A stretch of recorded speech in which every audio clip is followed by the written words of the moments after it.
غزل لیکوال پروفیسر رحمت الله درد او وړاندې کوونکی ډاکټر عارف زدران.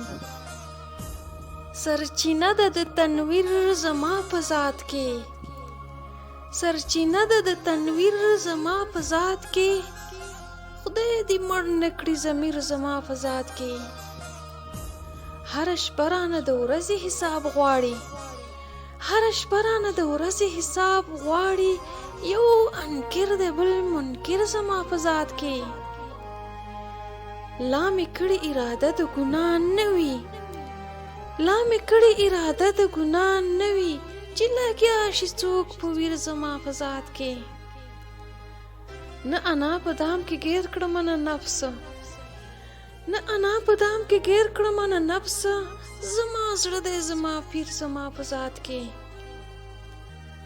چې نه تخته هوسېږم او نه تاج ته، چې نه تخته هوسېږم او نه تاج ته، درد اوس یو فقیر زما په ذات کې، درد اوس یو فقیر زما په ذات کې.